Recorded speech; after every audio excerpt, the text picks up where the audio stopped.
sembahyang rumah tangga, setiap bacakan firman Tuhan itu akan selalu memberkati Bapak Ibu saudara-saudara. Setiap firman Tuhan itu akan selalu membawa saudara untuk dekat dengan Tuhan.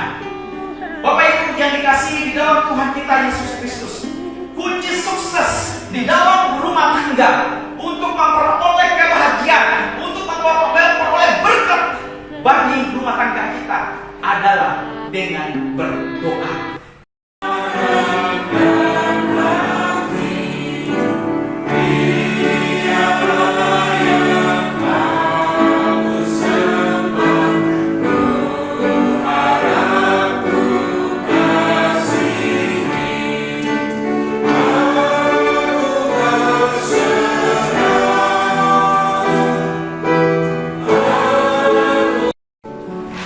Mari kita berdoa.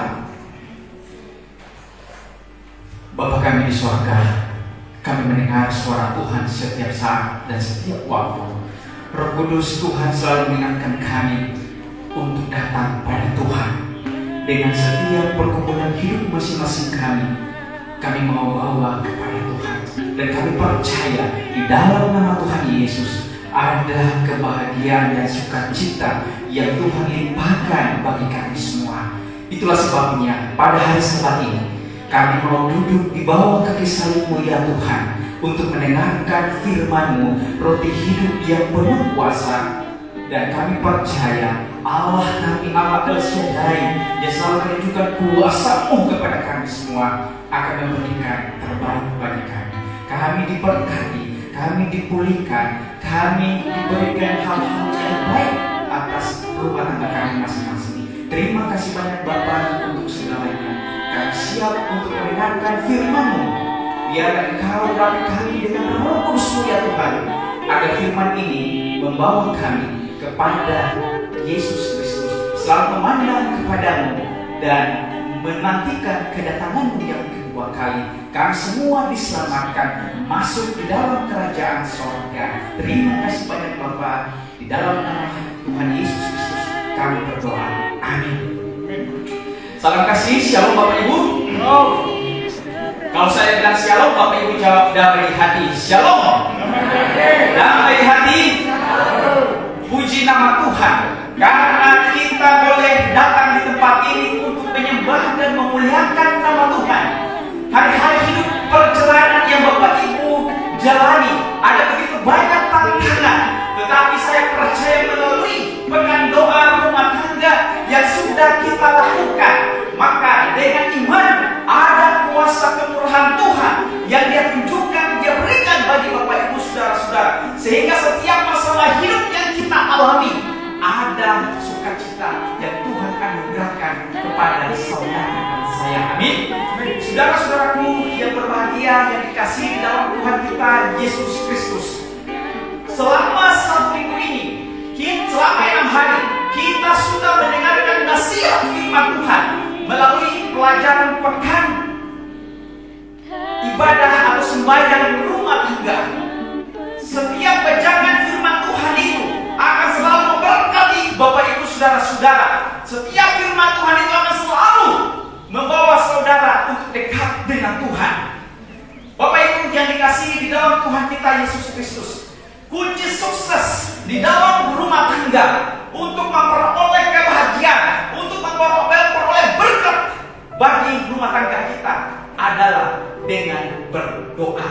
Kunci sukses untuk memiliki kebahagiaan di dalam rumah tangga adalah di dalam rumah tangga itu ada worship, ada penyembahan, ada pembaktian yang dilakukan untuk menyembah Allah di surga, baik pada waktu maupun pada petang hari. Sehingga ketika saudara saya melakukan aktivitas, kita selalu dipenuhi dengan firman Tuhan.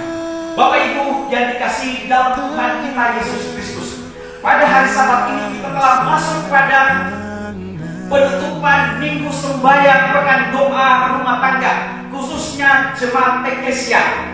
Ini dibuat untuk seluruh gereja Masih Hari Ketujuh yang ada di Indonesia ini. Dan kita jemaat eklesia yang ada di Surabaya sudah melakukannya sepanjang 6 hari. Dan saya percaya keluarga-keluarga umat-umat Tuhan akan diberkati. Amin. Saudara yang dikasihi dalam Tuhan kita Yesus Kristus, rumah tangga adalah tempat di mana ada ayah, ada ibu dan anak-anak. Dan rumah tangga itulah yang dijadikan oleh Allah ketika manusia pertama ada di Taman Eden.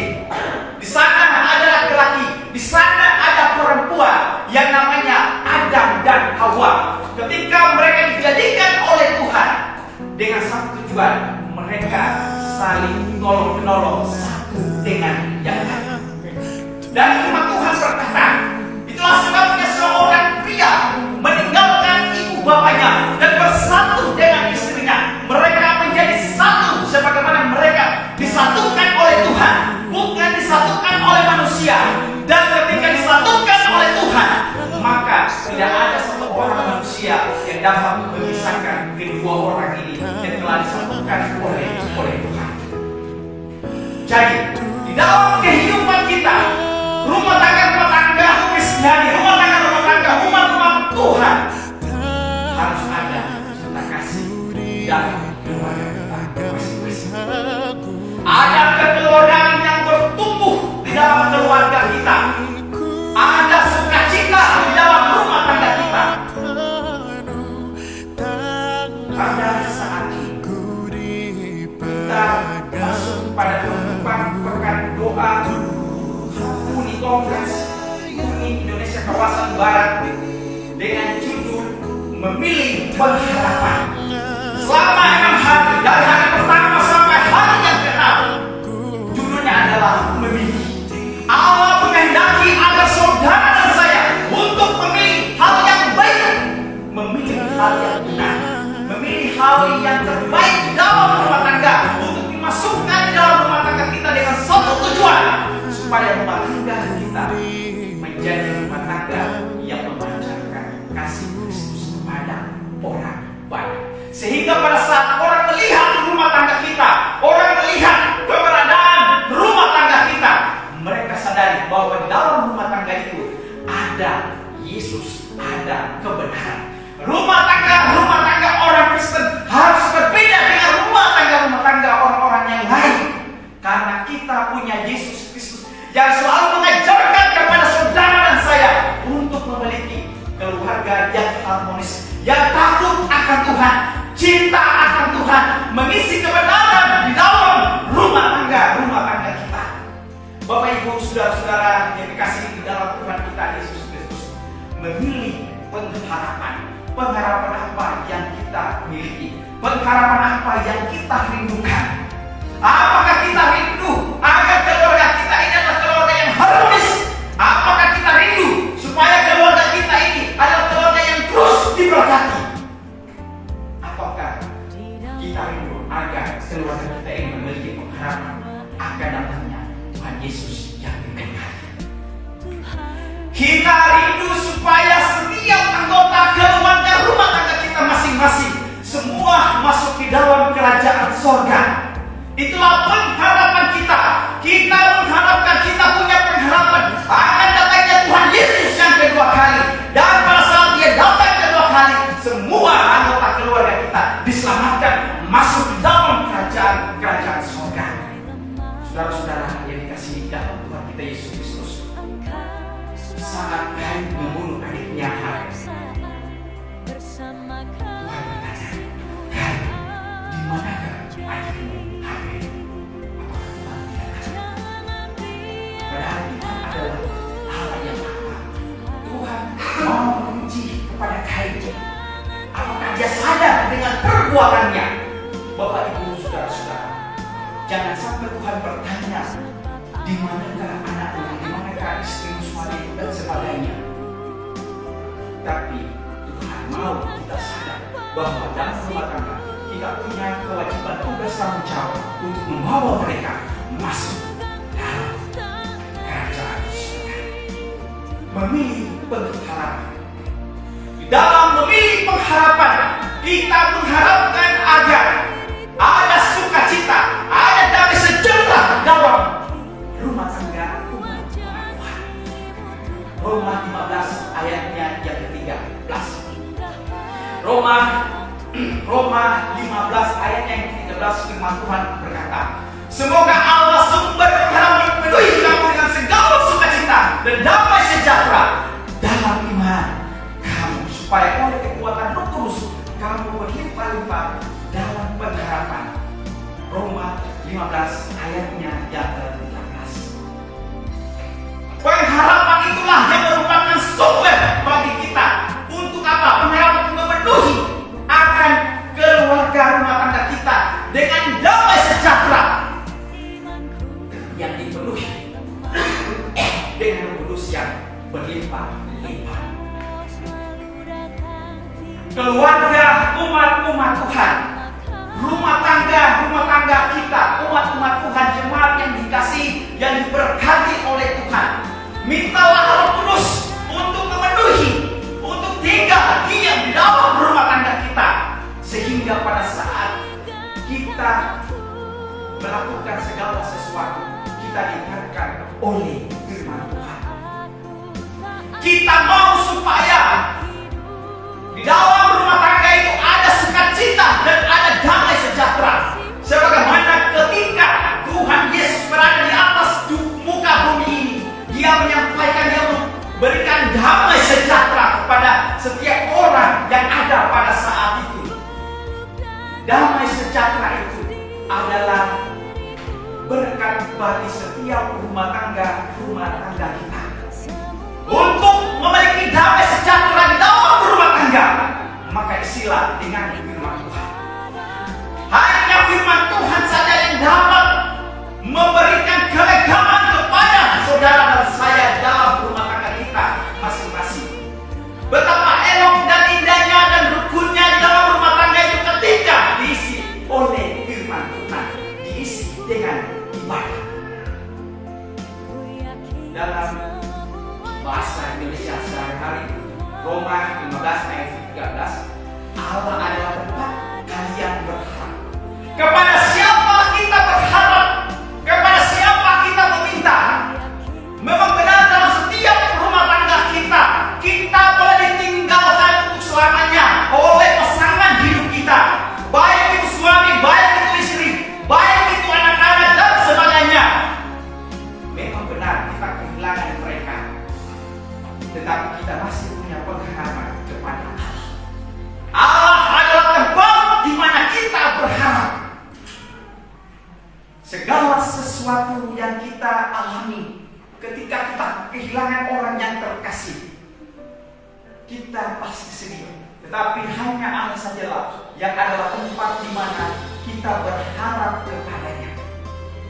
Kepada siapa kita mau datang untuk meminta pertolongan, kalau bukan hanya kepada Allah yang menjadikan langit dan bumi dan selalu menunjukkan kebaikannya kepada saudara-saudara dan saya. Jangan berlarut-larut di dalam kesedihan kita ketika kita ditinggalkan oleh orang yang kita kasih untuk selama-lamanya. Karena kita punya pengharapan di dalam Yesus, kita akan bertemu dengan mereka dalam kerajaan surga, asalkan kita tetap mau setia kepada Allah. Saat ada masalah terjadi di dalam rumah tangga, jangan lari kepada dunia, tetapi lari kepada Allah yang merupakan tempat kita berharap kepadanya. Firman Tuhan berkata, datanglah kepadaku, hai yang memiliki beban berat, lesu dan sebagainya, aku akan memberikan kelegaan kepadamu. Itu ajakan Tuhan bagi saudara dan saya saat menghadapi tantangan dalam rumah tangga. Saudara-saudara yang dikasihi di dalam Tuhan kita Yesus Kristus, saya kehilangan ibu saya, meminta pergi untuk selamanya. Saya sedih, kan setiap sahabat waktu saya kuliah di Muslim, dia selalu telepon saya dan mendoakan saya, karena selalu nyanyi lagu ingat hari Sabat dan sebagainya. Karena mama saya suaranya berdua, suara saya pak selalu nyanyi karena doa. Saudara-saudara yang dikasihi di dalam Tuhan, saya sedih dan sebagainya. Tapi kapan saya mau bersedih terus menang? Karena saya punya keyakinan bahwa saya bertemu dengan ibu saya. Mungkin juga Bapak Ibu saudara-saudara sekalian, kalau engkau percaya dengan iman bahwa engkau bertemu dengan mereka di dalam kerajaan surga, setia dan percaya pada Tuhan. Semoga Ia mengisi hatimu dengan segala sukacita dan sejahtera karena kalian percaya kepadanya, supaya dengan kuasa Roh Allah kalian mampu berharap pada Allah.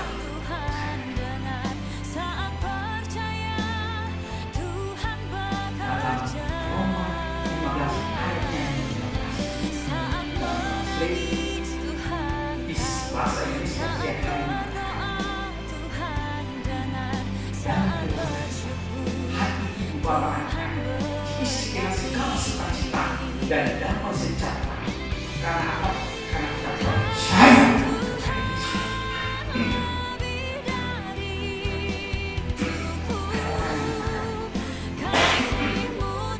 Saya sudah percaya Yesus, saya sudah melakukan firman Tuhan, saya sudah menaati perintah Tuhan dan sebagainya. Tapi kenapa masih ada kesusahan melimpah di rumah tangga saya? Orang-orang Kristen pada abad kedua yang sisa sampai mati karena mempertahankan iman mereka. Pembantaian yang dilakukan oleh Kaisar Nero dan sebagainya kepada orang-orang Kristen yang mati akibat mereka mempertahankan iman mereka. Tetapi keluarga-keluarga Kristen itu, mereka tetap bersekutu, mereka tetap mengimani Yesus Kristus dalam kebenaran. Mereka mati karena Tuhan Yesus, mati karena mengimani, tetap percaya kepada Tuhan Yesus. Saudara-saudara yang diberkati dikasihi di dalam Tuhan kita Yesus Kristus, kalaupun kita selalu percaya kepada Allah, maka dengan kuasa Roh Allah, dengan kuasa Roh Allah, kita semakin berharap kepada Allah. Kita hanya bisa berharap kepada Allah saja. Kita hanya bisa minta bantuan terhadap Allah saja. Bagaimana kita mengeksplorasikan harapan kita? Yang tentunya adalah ketika Rasul Paulus katakan bahwa kehidupan orang Kristen ini ada mempunyai tiga bagian, yaitu pengharapan, iman, dan kasih. Iman kita ialah mempercayai Yesus Kristus sebagai juru selamat dan penebus hidup manusia. Dan di dalam kehidupan orang Kristen harus mempraktekkan kasih di dalam rumah tangga. Dan kedua ini, iman dan kasih itu tinggal ada di dunia ini.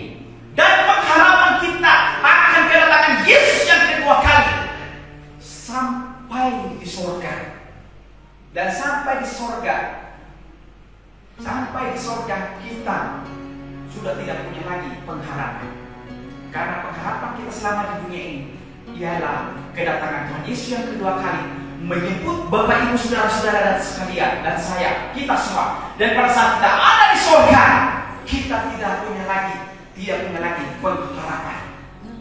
Sejak awal sejarah bumi ini diciptakan, Allah mengaruniakan kebahagiaan di dalam rumah tangga umat-umat Allah, umat-umat Tuhan kepada Adam dan Hawa pada saat itu. Tetapi karena dosa merusak tatanan kehidupan yang sudah diatur oleh Tuhan bagi manusia pertama pada saat ada di atas muka bumi ini, sehingga Allah berinisiatif untuk memberantas akan dosa selamanya.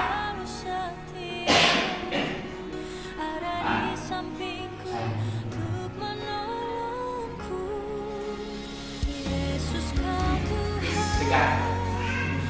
Ini bukan T, ini saya aktif, saya tidak penting. Hanya melalui Tuhan Yesus yang dapat memberantas dosa umat manusia. Setiap keluarga umat-umat Tuhan pasti jatuh di dalam dosa. Itulah sebabnya hanya melalui Yesus Kristus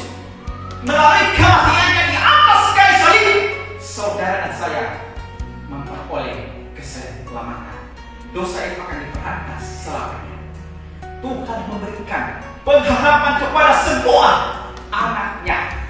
Bagi saudara-saudara kan saya. Demikian juga dalam Alkitab, Sarah dan Abraham memiliki pengharapan untuk memiliki seorang anak supaya melanjutkan keturunan mereka. Demikian juga Musa memiliki pengharapan untuk membawa orang Israel tiba di tanah Kanaan pada saat keluar dari bangsa Mesir untuk menuju ke tanah Kanaan. Itulah kerinduan daripada Musa supaya tiba di tanah Kanaan. Kita punya pengharapan untuk masuk di dalam kerajaan surga. Setiap generasi mengharapkan seorang Mesias, dan sekarang kita semua menantikan kedatangan Yesus yang dituakan. Itulah harapan kita di dalam keluarga. Ini adalah harapan besar untuk mengingatkan kita bahwa Tuhan memegang kendali dan Dia membuat segala sesuatunya menjadi baik. Kita juga memiliki harapan yang lebih kecil dalam hidup kita. Hal-hal yang kita lakukan dan waktu khusus yang kita nantikan. Tuhan tahu bahwa kita selalu membutuhkan sesuatu untuk dinantikan. Jadi Dia memberi kita perayaan itu dalam bentuk Sabat, juga memberi bangsa Israel banyak festival dan pesta untuk dinikmati. Tuhan Allah memberikan Sabat bagi saudara saya agar membawa keluarga datang ke untuk menyembah, memuliakan nama Tuhan. Ketika kita kehilangan harapan, kita segera mencari suci dan putus asa, dan kita kehilangan rasa takut, damai dan syukur. Namun, ketika memiliki harapan, Ia memberi tujuan hidup bagi kita. Dan ketika kita memiliki tujuan hidup kita, maka kita akan bisa dengan harapan. Pastikan keluarga, Bapak Ibu, saudara-saudara, saudara dan saya memiliki sesuatu yang diharapkan dengan harapan dan pelayanan khusus yang memberi mereka tujuan. Kita diikuti dengan segala macam pengharapan. Saat ini, sebelum jam 12 tepat khotbah ini selesai, kita akan belajar seorang tokoh di dalam Alkitab yang namanya Sakeus, yang mana dia punya pengharapan ketika ingin berjumpa dengan Yesus. Kurang 5, 10, 15, jam 12. Bapak Ibu, saudara-saudara yang dikasihi dalam Tuhan kita Yesus Kristus. Coba Lukas 19, haleluya. Lukas 19 menceritakan tentang Sakeus. Yang mana dia bukan lapar makanan, minuman dan sebagainya, tapi dia haus akan pengharapannya bertemu dengan Yesus Kristus. Sehingga ada cara yang dia lakukan supaya bisa bertemu dengan Tuhan. Dia tidak bisa menggambarkannya itu seperti lubang besar di hatinya. Sakeus adalah seorang pemungut cukai, kita tahu itu. Itu pekerjaan yang bagus jika Anda menginginkan uang, tapi tidak jika Anda menginginkan teman. Tidak ada yang mencintai Sakeus. Dia tahu pasti ada cara yang lebih baik untuk hidup, tapi dia tidak tahu bagaimana menemukannya. Sakeus punya segala semuanya, tapi dia kehilangan. Dia tidak punya pengharapan untuk bertemu. Dalam pekerjaannya itu, dia belum menemukan pengharapannya untuk bertemu dengan Yesus. Dan ketika dia dengar kabar bahwa Yesus akan datang ke kota Yeriko pada saat itu, dia dengar berita yang baik, kerinduan dan harapan yang besar itu menggugah hatinya untuk segera bertemu dengan Tuhan Yesus. Tapi sayangnya, dia seorang yang pendek di antara orang-orang yang lain. Dia yang paling pendek dan dia bercita-cita berusaha untuk melihat Yesus itu, untuk menemukan Yesus itu. Lalu timbullah Sakeus tidak tinggal diam. Dia punya banyak cara.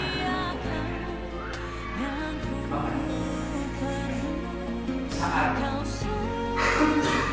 keluarga kita jatuh, saat keluarga kita kehilangan arah, mari kita cari cara yang terbaik sesuai dengan Tuhan.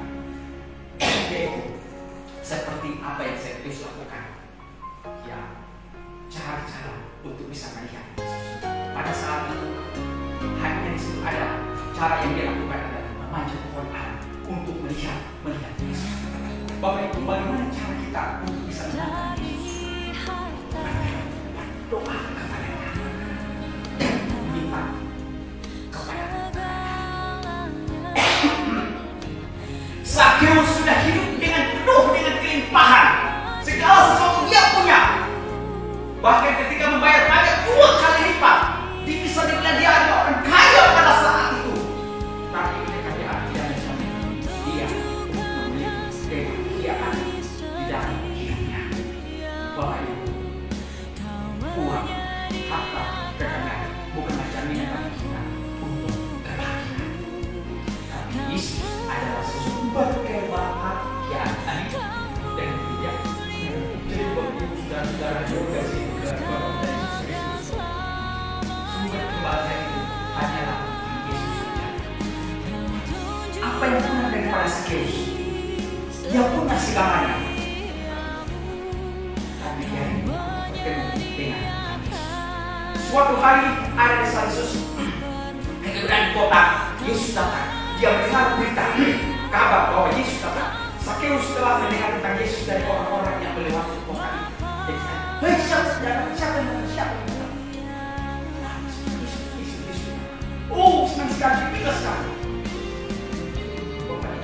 Orang-orang yang menceritakan lalu kisahnya yang luar biasa menggambarkan mujizatnya yang menakjubkan dan membagikan utama baik dan penuh kasihnya bahkan kepada orang Samaria, penderita kusta, wanita yang berbuat zina dan para penunjukan. Dia mendengar berita bahwa Yesus melakukan banyak hal kebaikan yang baik bagi banyak orang. Kepada perempuan Samaria, penderita kusta, wanita yang berbuat zina, Tuhan mengampuninya, dan para pengungut pajak dan sebagainya, Tuhan mengasihi mereka. Maka Zakheus percaya bahwa dengan memiliki pengharapan yang besar untuk bertemu dengan Tuhan, Zakheus percaya dia akan dilayani, diterima oleh Tuhan. Harapan berpindah di hati Zakheus. Mungkin dia bisa melihat Yesus atau bahkan berbicara dengannya. Dia membayangkan apa yang Yesus akan katakan kepadanya jika mereka bertumbuh, dan bagaimana Yesus akan baik kepadanya juga. Hidupnya akan jauh lebih baik.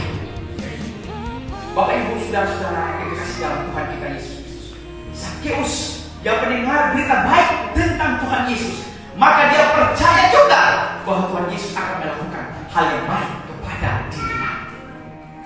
Yesus juga akan melakukan hal yang baik kepada rumah tangga Bapak Ibu saudara-saudara sekalian. Zakheus berjalan ke jalan utama. Kerumunan sudah padat dan dia terlalu pendek untuk melihat di atas kepala mereka. Kemudian dia melihat sebuah pohon dengan cabang-cabang yang kuat menaungi jalan yang berliku. Dia menyelipkan jubahnya dan naik ke dahan yang kokoh.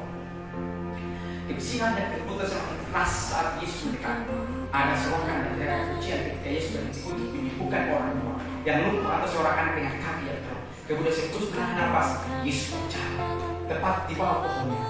Dia bisa melihatnya, dia bahkan bisa menyentuhnya, tetapi dia tidak berani. Dia hari ini melihat wajahnya.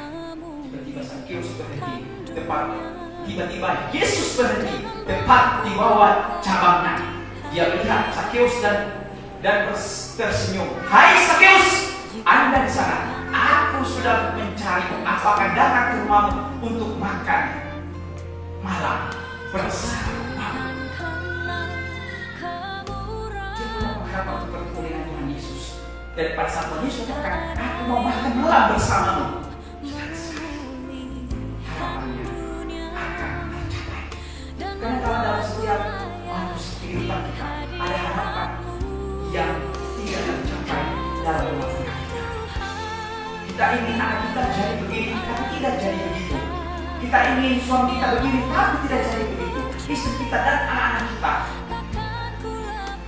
Selalu saja ada harapan-harapan yang kita tidak tercapai. Kita belajar kepada Zakheus yang mana ketika dia hidup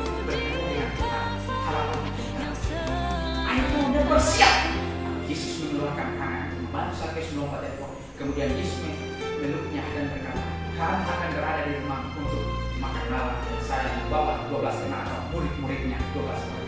Saya sudah tahu dan bernyanyi sambil berlari pulang dan menyiapkan makan malam. Ini adalah hari paling bahagia dalam hidupnya. Sakeus tahu bahwa Yesus mencintai dan mau mengisi kekosongan yang terjadi dalam dirinya. Lubang yang sakit di hatinya karena dengan kasih Yesus kepadanya. Dia tahu dia bisa mengubah hidupnya. Dia tahu Tuhan dapat mengubah hidup daripada Sakeus. Dia bisa menarik dengan siapa kepada orang dan memberikan uang untuk membantu orang kepada mengalirkan itu. Bisa mencari semua orang yang merasa setia dan kuat seperti dia dan mengatakan untuk makan. Bersama-sama mereka dapat menemukan cara untuk membantu orang miskin di kota. Ketika Tuhan bersama-sama dengan dia,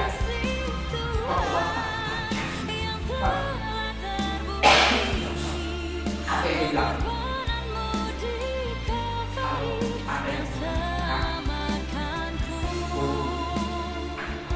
tapi sebanyak 2 kali lipat akan dikembalikan. Bapak Ibu saudara-saudara kasih dalam Tuhan. Sakeus punya harapan bertemu dengan Yesus. Tidak punya harapan bertemu dengan orang-orang yang terkasih yang telah pergi mendahului kita. Tidak punya harapan untuk bertemu dengan mereka dalam keadaan sorga. Tuhan ajarkan kepada saudara saya melalui firman akan setia mau berubah dan hidup di dalam mereka. Sakeus menyadari apa yang hilang dalam dirinya, yang kosong itu adalah kebaikan, kedamaian, kegembiraan, kejayaan, rasa syukur dan bantu orang. Dan sekarang Yesus telah memberinya tujuan yang penuh kasih untuk hidupnya. Dia juga memiliki harapan sang seseorang. Jika punya pengharapan kita, tujuan-tujuan yang kita mau capai di dalam rumah tangga kita, maka kita berhasil dengan firman Tuhan. Sehingga oleh pertolongan Yesus Kristus kita akan memperolehnya, kita akan memilikinya, karena Yesus sayang kepada saudara saya. Bukan 5 menit jam 12, saya tambah lagi sedikit supaya jam 12 baru saya selesaikan kembali. Boleh begitu, pandemi. Saudaraku yang dikasihi di dalam Tuhan kita Yesus Kristus, Alkitab mengajarkan kepada kita untuk selalu taat setia di dalam Tuhan sebagai anak-anak orang tua dan sebagainya. Pelajaran sekolah Sabat sudah menekankan kepada kita untuk memiliki kasih, taat dan kasih di dalam rumah tangga kita. Paulus sudah ajarkan kepada kita di dalam buku Efesus pasalnya yang ke-6. Anak-anak taat terhadap orang tua taat terhadap mengasihi anak-anak. Suami istri saling taat, saling menghormati satu dengan yang lain. Maka ada sukacita, damai sejahtera di dalam rumah tangga. Siapkan rumah tangga kita, Bapak Ibu saudara-saudara, untuk kedatangan Yesus yang kedua kali. Adalah harapan kita bersama. Saya bawa firman ini dalam nama Tuhan Yesus. Amin.